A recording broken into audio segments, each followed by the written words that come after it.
অবশ্যই জুলাই সনদটা খুব গুরুত্বপূর্ণ, এই মুহূর্তে এটি বাস্তবায়ন গুরুত্বপূর্ণ। দেখেন কাদের কাছে গুরুত্বপূর্ণ না, যে রাজনীতিবিদরা এই পুরনো ধারার রাজনীতি এখনো বজায় রেখেছে তাদের কাছে গুরুত্বপূর্ণ না। আজকে এনসিপির অফিসে যে শহীদ পরিবাররা, বেশ অনেকগুলো শহীদ পরিবার এসেছিলেন, তারা কনসার্ন যে জুলাই সনদ আদৌ বাস্তবায়ন হবে কিনা। দেখেন এই যে মানে বিএনপি তো বলে যে মানে বারবার করে তারা হচ্ছে ভাগ করে, তারা হচ্ছে শহীদদের মধ্যে ভাগ করে, তাদের নাকি 427 জন শহীদ জুলাই আন্দোলনে তাদের শহীদ। তাহলে ওয়াসিমের জন্য কি তাদের জুলাই সনদ বাস্তবায়ন করতে হবে না, করা উচিত না? এই যে আমরা দেখলাম যে স্নিগ্ধ, মুগ্ধর ভাই স্নিগ্ধ, সে বিএনপিতে যুক্ত হয়েছে।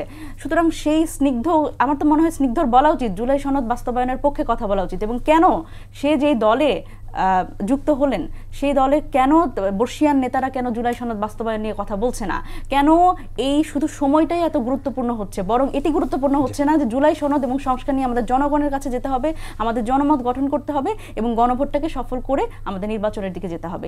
এই বিষয়টি আসলে আলোচনায় বারবার করে আনা